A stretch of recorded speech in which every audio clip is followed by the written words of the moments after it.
Bueno, hay una palabra en Isaías que le dice el Señor al pueblo, Isaías 7, 9, dice, bueno, el versículo es más largo, pero al final del versículo dice, si no creéis, de cierto no permaneceréis. Si no creéis, no permaneceréis. Y bueno, la frase es casi como un juego de palabras, porque dice como en el original, si tú no te apoyas en Dios, no serás apoyado, no tendrás apoyo. O sea, si no crees, que es como poner tu confianza en alguien, pues tampoco estarás apoyado, ¿no? O sea, no permanecerás en el sentido de que te caerás, ¿no? Te quedarás sin fundamento. Esa es la palabra para fe. Fe en el Antiguo Testamento es la idea, el original de esa palabra es, dice en el Salmo, como un niño en brazos de su madre. Esa palabra para sostener en las manos es la palabra para fe. Entonces, tener fe es como me pongo en las manos de alguien. Eso es tener fe. Y la otra palabra es la misma, que es permanezco, o sea, estoy sostenido. Esa es la idea de la fe en el Antiguo Testamento, bueno, y en el Nuevo. Es ponerme en manos de Dios, es confiar en Dios. Entonces, bueno, quería un poco compartir sobre esto. ¿Qué es lo que creemos? ¿Qué es lo que creemos? Pues creemos que Dios nos amó en Cristo, ¿no? Y que se entregó por nosotros. Eso sería como, o sea, podemos decir, casi se me ocurren como 4 cosas, ¿no? Como 4 cosas donde vemos esa fe. Primero, podemos decir que se identificó con nosotros, porque dice que se hizo pecado, que Jesús se hizo pecado. 2 Corintios 5 dice eso, que se hizo pecado por nosotros. 2 Corintios 5, ¿qué? 21 por ahí. ¿No? Sí, al que no conoció pecado, le hizo pecado por nosotros, para que fuéramos hechos justicia de Dios en él. Y bueno, entonces la pregunta, ¿crees esto? ¿Crees que Jesús se hizo pecado por nosotros? ¿Que Dios le hizo pecado por nosotros? O sea, que se puso en la situación del pecado, llevó las consecuencias del pecado, llevó el rechazo propio del pecado. Bueno, eso es lo que dice, que se hizo pecado. Otra cosa, también podemos decir, se identificó con nosotros hasta el punto de hacerse nuestro hermano mayor. Romanos 8.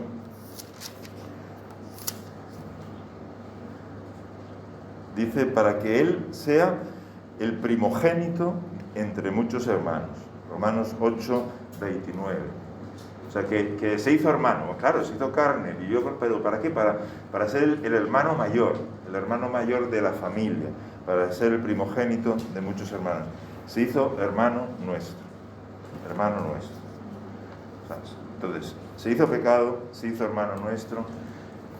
Bueno, una tercera cosa, podemos decir, se hizo pobre. 2 Corintios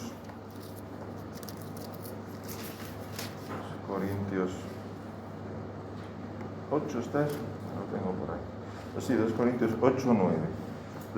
Porque conocéis la gracia de nuestro Señor Jesucristo, que siendo rico, sin embargo, por amor a nosotros, se hizo pobre. Yo una vez escuché predicar en una iglesia que decían, no, Jesús no fue pobre, porque tenía una túnica muy buena que se la repartieron los soldados romanos. Hombre, tal vez la túnica no estaba tan mal, pero Jesús mismo dice, bueno, aquí lo hemos leído, que se hizo pobre, pero Jesús mismo, por ejemplo, dice que no tengo el Hijo del Hombre no tiene dónde reposar su cabeza. O sea, yo no lo veí, cuando leo los Evangelios, eso lo dicen en Mateo 8, 20. O sea, cuando leo los Evangelios no lo veo viviendo en un palacio, andando en un caballo, que eran los Porsches de aquella época, ¿no? El Porsche, el Mercedes, pues era el caballo. o en un carro, ¿no? Lo veo de otra manera, ¿no? Caminando por los caminos polvorientos de Galilea, ¿no? Entonces, pues dice eso, se hizo pobre por nosotros. Y otra cosa que podemos decir es que se hizo como como que realizó lo que nosotros teníamos que hacer. Dice, por ejemplo, en Mateo al principio, cuando Jesús es niño y sus padres huyen a Egipto, dice, porque dice la palabra, dice Mateo 2:15, me parece que es, de Egipto llamé a mi hijo, de Egipto llamé a mi hijo. Claro, al que había llamado de Egipto, al Hijo de Dios, era el pueblo de Israel. Y lo había llamado. Pues ahora llama, y por eso el pueblo de Israel era hijo adoptivo de Dios, ¿no? Pues ahora también se lo aplica a Jesús y dice, de Egipto llamé a mi hijo. Y si seguimos leyendo, vemos a Jesús que se va al desierto, como el pueblo de Dios estuvo en el desierto. Pero el pueblo de Dios falló en el desierto, cayó en la tentación. Jesús nos representa porque pasa la tentación en el desierto, ¿no? Entonces Jesús se hizo como el pueblo de Dios, se identificó para hacerse como el pueblo de Dios, para representar al pueblo de Dios. Entonces se hizo pecado, se hizo como el pueblo de Dios, nos representó, se hizo hermano nuestro, se hizo pobre. ¿Creemos eso? ¿Creemos que es así? No porque yo lo diga, ¿no? Lo dice la palabra, lo creemos. Que se hizo todas estas cosas por amor a nosotros, para hacernos ricos. Yo creo que eso, si volvamos a lo que decíamos, si no creemos eso, no permaneceremos. Si no creemos, no permaneceremos. ¿Por qué? Bueno, primero, creo que se hizo pecado por nosotros. Eso tiene muchas consecuencias. Porque si se hizo pecado por nosotros, significa, bueno, para que seamos justicia de Dios en Cristo. Hoy, por decirlo, Dios no va a castigar el pecado 2 veces. No va a castigar tu pecado 2 veces. Si ya lo castigó en Cristo, si ya lo llevó Cristo. Dios no te va a perdonar 2 veces si ya te perdonó en Cristo. ¿No? ¿O te tiene que perdonar otra vez cuando ya Cristo se hizo pecado? Cuando el pecado ya fue castigado en Cristo, ¿tiene que ser castigado otra vez tu pecado? Para que seamos justicia de Dios en Cristo. Dice Colosenses, sería un poco injusto, ¿no? Castigar 2 veces el pecado. Colosenses 2:13 dice que nos perdonó todos los pecados. Bueno, estoy aquí dando vueltas, pero Gálatas, Efesios, Filipenses, Colosenses 2:14, 2:13.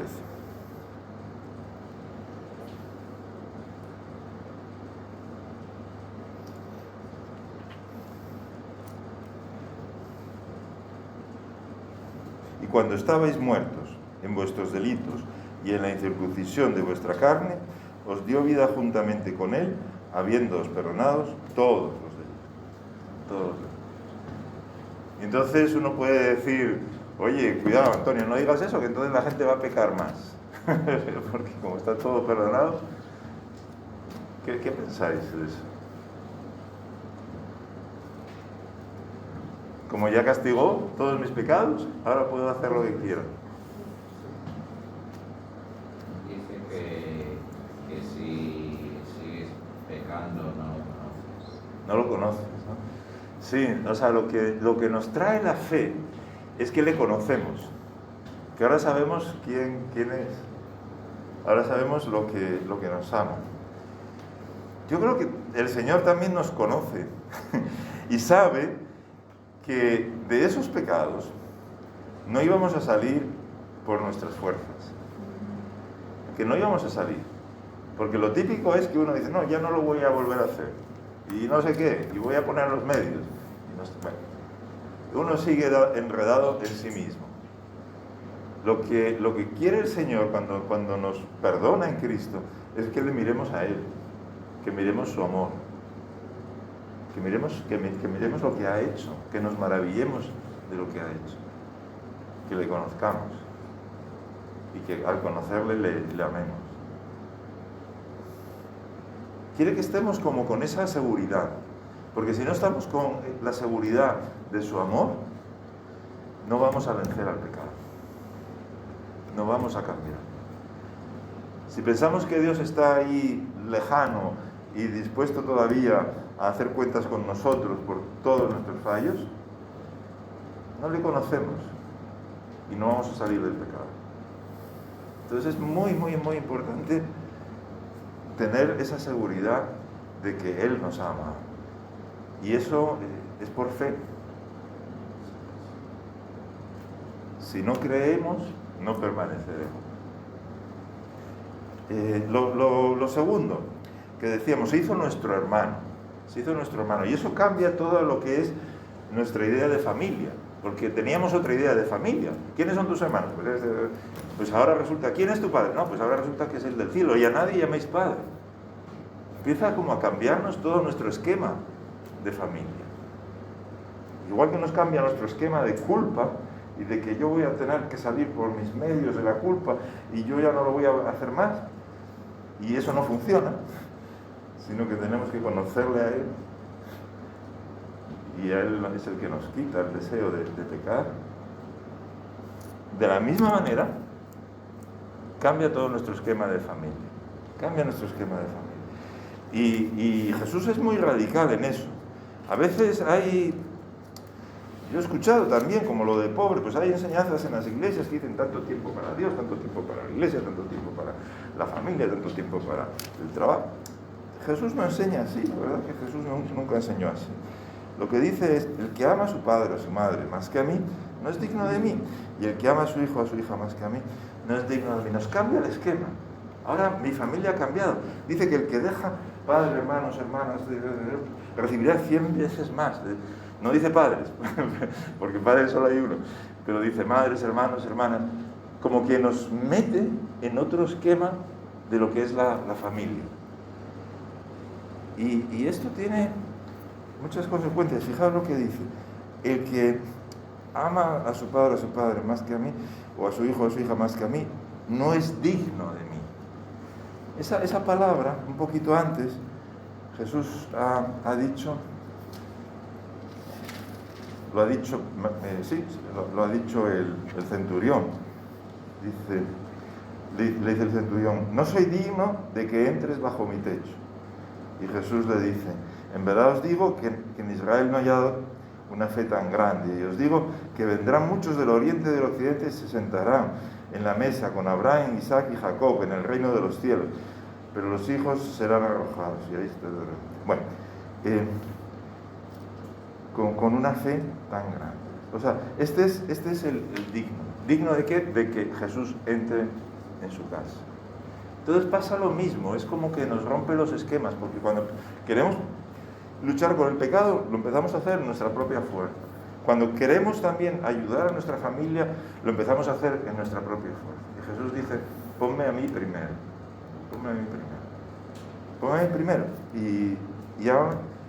Y serás digno de que entre en tu casa.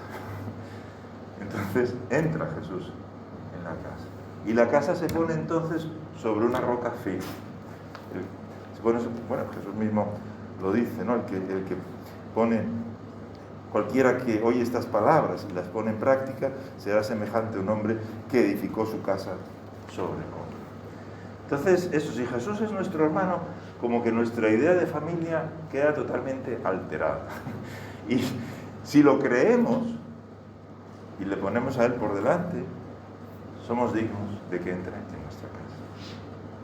Somos dignos de Él y de que Él entre en nuestra casa. Y es como también, de nuevo, romper un poco el esquema, porque es como un riesgo. La fe es siempre un riesgo. La fe, decíamos, es como un niño en brazos de su madre. Vale, pero como no soy niño, me tengo que echar en brazos de Dios y correr el riesgo. Y dejar mi control. Y dejar que Él tome el control. Y eso pasa con mi lucha con el pecado. Tengo que darle a Él el control. No pensar que yo lo voy a lograr, que yo lo voy a conseguir.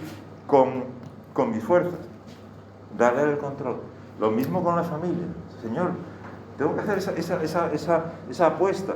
Tú estás por delante de todo. Te pongo a ti primero.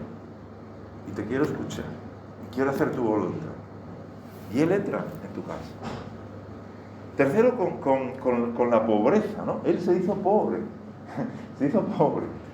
Y lo mismo nos pasa con el dinero, con el trabajo, con la economía y las finanzas. Es, bueno, tengo que hacer todo esto porque tengo que conseguir por esto, por lo otro, por lo demás allá, y está muy mal la situación económica y tantas cosas.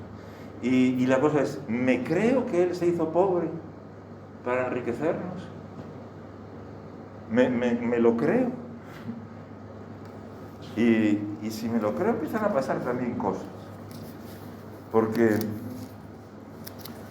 bueno, siempre lo decimos, pero Jesús es muy radical. Dice, bueno, porque los gentiles, o sea, los paganos, los que no conocen a Dios, buscan ansiosamente todas estas cosas, que siempre necesitamos sus cosas, que vuestro Padre Celestial sabe que necesitáis de todas ellas. Pero buscad primero su reino y su justicia, la justicia de Dios, y todas estas cosas os serán añadidas. De nuevo es como una especie de cambio de mente. Es creer. Y creer es eso, creer es que ahora me fío de Él. Me fío de Él. Y me pongo en sus manos. Y digo, Señor, ¿qué quieres que haga por tu reino y por tu justicia? ¿Qué quieres que haga? Porque el problema de sostenerme económicamente es tu problema si yo soy tu siervo. Si yo me pongo a tu servicio, el problema de sostenerme es tu problema, ya no es mi problema. No quiere decir que no vamos a hacer nada, no vamos a trabajar, no vamos a poner un currículo, pero lo que quiere decir es que nos cambia la mente porque hemos creído que Él cargó con nuestro pecado y que ya no va a castigar 2 veces el mismo pecado. Hemos creído que Él es nuestro hermano mayor y que el esquema de la familia ha cambiado. Es distinta la familia. Hemos creído que Él se hizo pobre para enriquecernos. Y que entonces mi tarea es buscar su reino y su justicia y que Él se va a encargar de las demás cosas. Y lo mismo, bueno, pues eso con la iglesia, ¿no? Lo que le dice Jesús a Pedro. Yo también te digo, a Pedro, porque Pedro le ha dicho, tú eres el Cristo, el Hijo del Dios viviente. Y Jesús le dice, bienaventurado Simón, hijo de Jonás, porque esto no te lo reveló carne ni sangre, sino mi Padre que está en los cielos. Yo también te digo que tú eres Pedro, y sobre esta roca edificaré mi iglesia.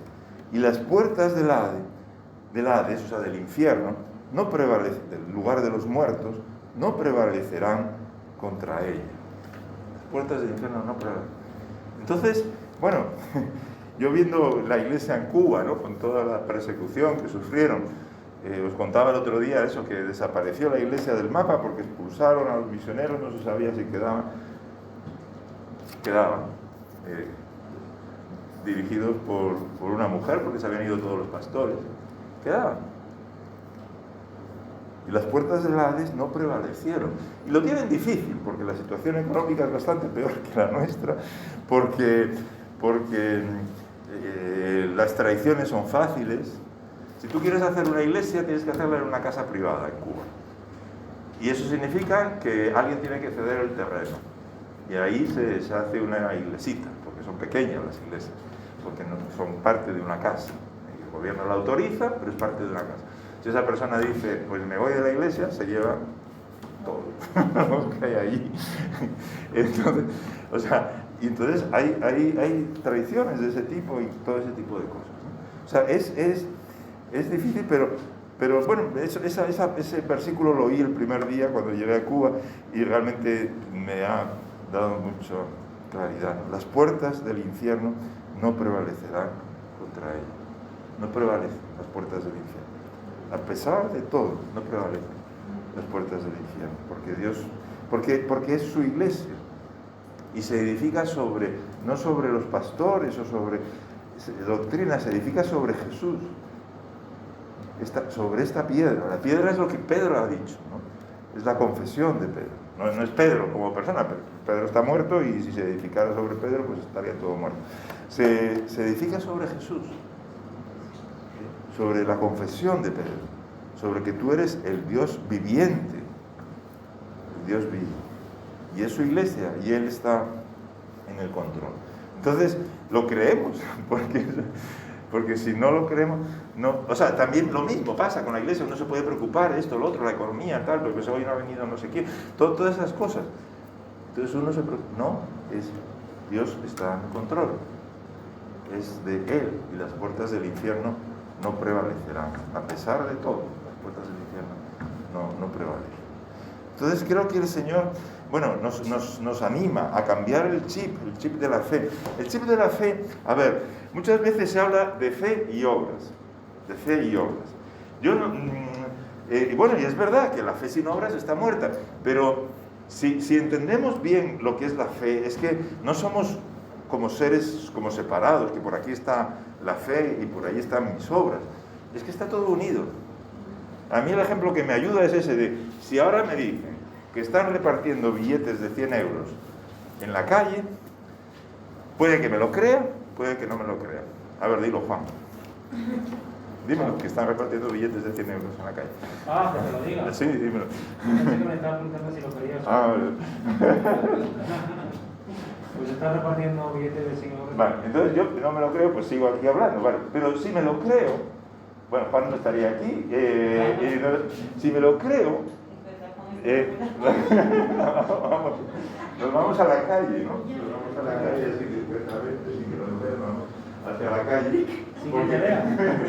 Porque me lo he creído que están repartiendo billetes de 100 euros. Y la fe es así. Es decir, que, a ver, si yo doy este paso para ir a la calle, ¿eso es fe o es obra? ¿Vale? ¿Es fe? Fe y obra. Y obra. ¿Y doy este paso y es fe?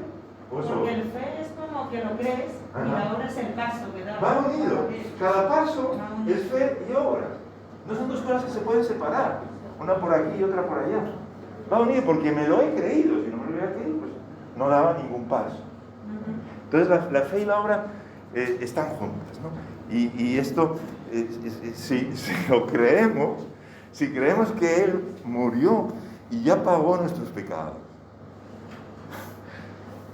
si creemos que Él es nuestro hermano, si creemos que Él se hizo pobre por nosotros para hacernos ricos, si creemos que las puertas del infierno no prevalecerán contra la iglesia, se va a notar. Se va a notar en nuestra vida, no solo en el gozo, sino en las cosas que hagamos. Se va a notar que tenemos esa confianza. Señor, yo soy tu siervo. Búscame los ingresos, porque yo soy tu siervo. Te quiero servir por encima de todo. Él se tiene que encargar de lo demás, porque Él es un buen amo, es un buen señor de su casa, y Él se va a encargar de todo. Yo creo que la fe, igual que la fe no se puede separar de las obras, la fe no se puede separar del amor. ¿Vale? O sea, el amor de Dios derramado en nuestros corazones es lo que sucede cuando tenemos fe. Y a ver si normalmente nuestro amor es bueno, pues que deseamos cosas o personas o esto y tenemos en eso pues un placer, un gusto, una satisfacción. Bien. La verdad que a veces se puede predicar y se puede hablar de Dios de esa manera, como que simplemente Él fuera el genio de la lámpara que está ahí para satisfacer nuestras necesidades. Es decir, como que yo tengo esa necesidad en mi trabajo, yo tengo esa necesidad en mi familia, en mi economía, en lo que sea, en la iglesia, tengo esa necesidad. Señor, ayúdame. Señor, ayúdame, porque yo no puedo. Ayúdame. Y creo que creo que Dios no nos quiere ahí. No es que Dios no nos ayuda, claro que ayuda muchas veces, de muchas maneras, pero Dios no quiere que estemos ahí. Dios no quiere que nuestro corazón esté ahí, en esa especie de preocupación por cosas y por circunstancias y por personas. Dios no quiere que nuestro corazón esté ahí. Por eso pide que le pongamos a Él por encima de todo. Familia, todas las cosas. Que le amemos a Él. O sea, su deseo es que le amemos a Él primero, por encima de todo. No es una especie de trato, no es una especie de decir, bueno, yo te doy esto para que tú me des esto otro.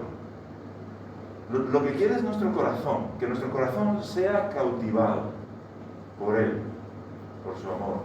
Que nuestro corazón se derrita en su presencia. Que tengamos esa intimidad. A veces decimos, hay que orar para conseguir esto. Bueno, sí, hay que orar, pero la oración, más que orar para conseguir esto o lo otro, es que estoy feliz de estar contigo ahora, Señor.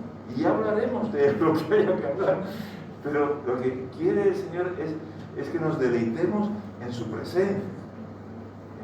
Ese es el deseo de su corazón. Dice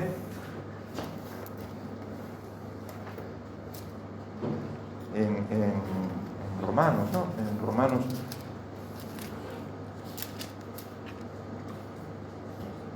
8:9, donde estábamos antes, no, 8:28. Y sabemos que para los que aman a Dios, todas las cosas cooperan para bien. Esto, todas las cosas contribuyen, cooperan, actúan conjuntamente para bien. Esto siempre me llama la atención, ¿no? ¿Cómo funciona esto? Es para los que aman a Dios, todas las cosas cooperan para bien. Es como que el deseo de Dios no es un trato, no es una manipulación, que si me amas entonces te voy a dar cosas. No, es simplemente lo que pasa cuando le amamos. Que la recompensa ya está ahí, en amarle. O sea, es cuando nos damos cuenta que no hay mayor recompensa que amarle, que estar con Él, que desearle. La vida eterna dice Juan, dice Jesús en el Evangelio de Juan, es que te conozcan, Padre. O sea, que esa es la recompensa, que esa es la verdadera recompensa. No es un cambalache que hacemos con Dios. Yo te doy esto y tú me das esto. Yo voy a la iglesia, entonces tú me tienes que hacer tal cosa. ¿No? Es que le quiero amar, que quiero conocerle más, que quiero disfrutar de su presencia, que quiero estar con Él. Que antes no, la Biblia la abría y no entendía nada, y ahora empiezo a gozarme de lo que leo, porque le voy conociendo más. Que antes, bueno, pues una alabanza o lo que sea, no me decía nada, que ahora me deleito en esa alabanza, me deleito en Él. No por lo que me vaya a dar, sino por lo que Él es. Un amor por lo que me da, es un amor mercenario, por no decir alguna palabra más fea, ¿no? De que me aman un amor pagado. No, es que le amo a Él porque es Él y porque le amo. Y mi recompensa es ser amado por Él. Eso es lo que nos da la fe. Entrar a ese lugar santo de su amor. De que creemos en ese amor y disfrutamos. Y bueno, a veces es verdad, hay muchas maneras de, no sé, como de hacer promesas y que puede tener su... A ver, que sí, que el Señor ha dicho que nos va a cuidar, que el Señor ha dicho que se va a cuidar de nuestra familia, de nuestro trabajo, de nuestras finanzas, y todo eso es verdad. Pero creo que sería engañarnos pensar que este es el trato. No, ese no es el trato. El trato es que quiero desvelarme a ti para que me conozcas personalmente y me ames y entres en el amor que nosotros, Padre, Hijo y Espíritu Santo, tenemos. Entres ahí y seas parte de esa comunión. Ese es el deseo de Dios. Ese es el deseo. Y todo lo demás, como dice, por añadidura. No es un trato, es por añadidura. No es ningún cambalache con Dios. No es ningún comercio con Dios. No es ningún hago esto para que me perdones esto y para que... No es nada de eso. Es gozar de Él. Y darnos cuenta que no hay cosa más grande que Él. Y que todo lo demás de esta vida, pues tiene su lugar en esta vida, pero se acaba. Que lo único eterno es Él y los que vengan con nosotros a Él. Eso es lo único eterno. Dice Pablo, ¿no?, que deseé presentaros como una, 2 Corintios 11, como una virgen a Cristo, ¿no? Sí, 2 Corintios 11.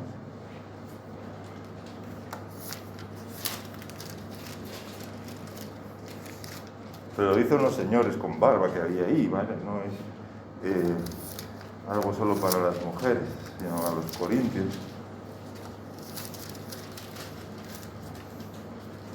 Porque celoso estoy de vosotros con celo de Dios, porque os desposé a un esposo para presentaros como virgen pura a Cristo.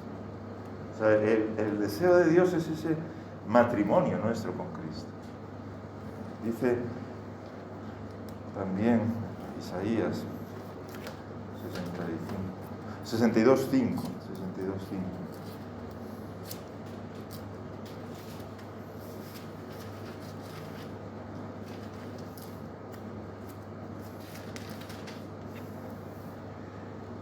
Dice, porque como el joven se desposa con la doncella, se desposarán conmigo tus hijos.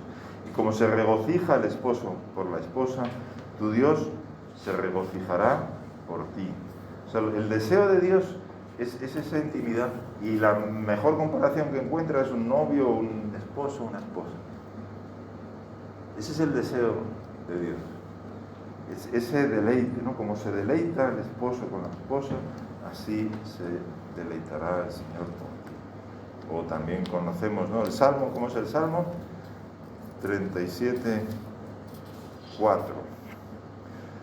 Pon tu delicia en el Señor y Él te dará las peticiones de tu corazón. No es un cambalache, no es un comercio, no, es que es un enamoramiento. Eso es un enamoramiento. Pon tu delicia en el Señor y Él te concederá las peticiones de tu corazón. Pero ojo, que las peticiones de tu corazón van a cambiar. Los deseos de tu corazón van a cambiar. Él concederá las peticiones de tu corazón. Pero es que si tu delicia está del Señor, los deseos de tu corazón cambian. Como cambian si te enamoras, pues cambian los deseos de tu corazón. No cambian los deseos de tu corazón cuando te enamoras. Claro, pues si ponemos la delicia del Señor, cambian los deseos del corazón. No es un cambalache. No es que yo tengo aquí una lista de deseos y mire, Señor, ¿qué tengo que hacer para que me los dé? No, es que el Señor dice, conóceme, ámame, disfruta de mi presencia, recuerda cómo te he amado y cómo he llevado todos tus pecados por ti. Recuerda cómo me he acercado para que seas mi hermano y mi hermana. Recuerda cómo me he hecho pobre para que tú tengas todo. Y conóceme, ámame. Ese es el deseo de Dios. Y entonces cambian las peticiones del corazón. Porque ¿a dónde quiere llevar el Señor esas peticiones? Es que en realidad es como lo mismo. Pon tu delicia del Señor y Él te dará las peticiones de tu corazón. Pero ¿qué va a pasar? que las peticiones de tu corazón van a ser la delicia del Señor. ¿Me entiendes? Que lo que más ha deseado por encima de todo es la delicia del Señor. Pon tu delicia en el Señor y Él te dará la delicia del Señor. Y las demás peticiones vendrán por añadidura, porque vas a ver las cosas de otra manera. Incluso las cosas negativas, vas a empezar a encontrar un sentido a las cosas difíciles, porque en la vida hay cosas difíciles. Vas a empezar a encontrar un sentido de que el Señor, ¿cuántas veces el Señor usa situaciones difíciles para que uno se dé cuenta de que uno tenía un ídolo ahí? De que uno había hecho un ídolo de cierta cosa, o persona, o situación, o éxito, o no sé. El Señor pone, ¿por qué? Para que ponga mi delicia en el Señor. Y Él se encarga de lo demás. Pon tu delicia en el Señor. Y Él te dará la delicia del Señor. Y además, van a cambiar las peticiones, porque ahora vas a empezar a decir, Señor, quiero conocerte más. Señor, quiero servirte mejor. Señor, quiero saber cuál es tu voluntad, quiero hacerla. Porque en el amor, eso es lo que vamos a querer. Señor, quiero que todos vean que estoy enamorado de ti. Quiero bendecir a otros con tu amor. Cambia las peticiones de tu corazón, porque te has enamorado del Señor Jesucristo. Con tu delicia, y Él te dará